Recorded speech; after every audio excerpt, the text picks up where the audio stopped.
Olá, eu sou Del Moraes, esse é o meu canal. Inscreva-se aí, ative as atualizações, dê o seu like para a gente continuar fazendo muitos vídeos interessantes a respeito da língua inglesa. Hoje nós vamos falar um pouco sobre o do, o verbo to do, o verbo que é um verbo, que é o verbo fazer, e também o auxiliar do. Por que ele é auxiliar? Porque ele ajuda os verbos regulares e irregulares a fazer perguntas e negar. Então, para a gente entender mais sobre o verbo to be, a gente tem que entender um pouquinho sobre o do. Por que o verbo to be ele faz perguntas e nega sozinho? Por exemplo, I am a student. I'm not a student. Are you a student? Veja que eu não usei o do aí, né? Então, I am a student. Uma afirmativa. I'm not a student. Uma negativa. Are you a student? Uma interrogativa. Já os verbos regulares e irregulares, eles precisam do para fazer essa pergunta. Por exemplo, do you have children? Do you have children? No, I don't. Yes, I do. Note que eu usei o do para auxiliar o verbo to have a fazer a pergunta. Assim, do you have children? Você tem filhos? No, I don't. Não, eu não tenho. Sim, eu tenho. Yes, I do. Então, o verbo to do auxilia todos os verbos regulares e irregulares, com exceção do to be, a fazer perguntas e a negar. Por exemplo, do you have a car? Você tem um carro? Yes, I do. Sim, eu tenho. No, I don't. Não, eu não tenho. Note que eu sempre respondo ao verbo que me fez a pergunta. Quando eu faço uma pergunta com o verbo to be, are you a student? No, I'm not. Yes, I am. Eu respondo ao verbo to be, porque foi ele que me fez a pergunta. Quando eu pergunto com o do, eu respondo com o do, porque foi ele que me fez a pergunta. O verbo to do, no passado, é did.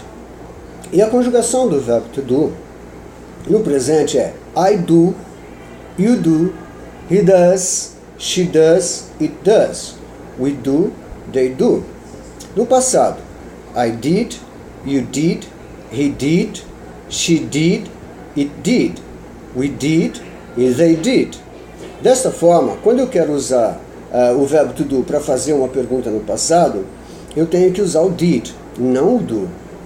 Então, por exemplo, você comeu pizza ontem? Did you eat pizza yesterday? Yes, I did. Sim, eu comi. No, I didn't. Não, eu não comi. Note que eu usei o did para fazer a pergunta e o did para negar. I didn't eat pizza yesterday. Bom, quando chega no he, no she e no it, nós temos que fazer uma outra situação. Por exemplo, she likes pizza. Ela gosta de pizza. She likes pizza. Onde pizza é o nosso X, a nossa variável, né? Ela pode gostar de qualquer coisa. Por exemplo, she likes coffee. Ela gosta de café. Mas se eu quiser perguntar no passado, eu tenho que falar assim: did she like coffee? Ela gostou do café? Did she like coffee? Bom, nessa situação, she é likes, mas quando eu uso did, o verbo não pode ser conjugado. Então, does she like pizza? Eu não posso falar does she likes, conjugar os dois verbos. Eu tenho que colocar does she like e o verbo volta ao infinitivo. Essa é a ideia da formação da pergunta com o do. Do you like pizza? Yes, I do. No, I don't. Does she like pizza? Yes, she does. No, she doesn't. Por quê? Porque na afirmativa, she likes pizza. She doesn't like pizza. Por exemplo, se eu usei o doesn't, eu não posso conjugar o verbo. Eu usei o auxiliar faz tudo, ele domina a ação. Então, do you like pizza? Yes, I do. Então vamos fazer algumas frases. Do you like pizza? Does she like pizza? Does he like pizza? Do they like pizza? Alright? Onde pizza é a nossa variável, eu posso perguntar qualquer coisa, né? Por exemplo, do you like pie? Do you like cake? Do you like coffee? Alright? Então, dessa forma, a gente entende que os verbos irregulares e irregulares precisam do do para negar. Por exemplo, I don't have a car. Eu não tenho um carro. She doesn't have a car. Agora, se eu quiser afirmar, she has a car. Mas se eu quiser perguntar, does she have a car? Então não posso falar she has, né? Does she has? Não posso. Por quê? Quando eu uso does, ele domina a ação e o has volta a ser have. Então, does she have a car? Alright? Da mesma forma, eu uso did. Por exemplo, she went to the movies yesterday. Ela foi ao cinema ontem. Então, went é o passado do go. She went to a movie yesterday. Ela foi ao cinema ontem.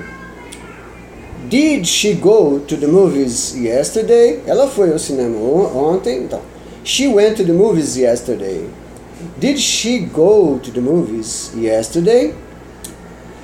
Does she like movies? Ela gosta de filmes? Ela gosta de ir ao cinema? Does she like movies? Ela gosta de filmes?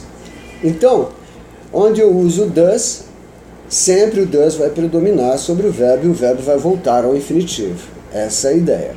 Por isso é que na nossa série de aulas a respeito do verbo to be, a gente mostra que o to be não precisa disso. Então, I was at the shopping mall yesterday. I was at the shopping mall yesterday. Were you at the shopping mall yesterday? Então, onde eu vou fazer sempre a pergunta com o verbo to be. E o verbo to be, a conjugação do simple present dele, I am, you are, he is, she is, it is, we are e they are. No passado, I was, you were, he was, she was, it was, we were e they were. Então, quando eu quero fazer pergunta, eu inverto o verbo. Alright? Essa é uma diferença entre os verbos regulares e irregulares e o verbo to be. Da mesma forma, isso acontece com os modais, mas isso fica para uma próxima aula. Thank you very much, people. Não se inscreva, não se esqueça, não se inscreva, inscreva-se. Não se esqueça de inscrever aí no meu canal, acionar as atualizações e também dar o seu like, que é muito importante para a gente continuar fazendo vídeos e mostrar para vocês algumas dicas interessantes do inglês. Esse curso eu pretendo colocar ele do começo, do básico até o quanto a gente conseguir fazer até chegar no Advanced e de repente no Speaking, onde a gente vai começar a falar fluentemente as coisas do nosso dia a dia, day by day English. Thank you very much. Alright? Bye bye. See you next video.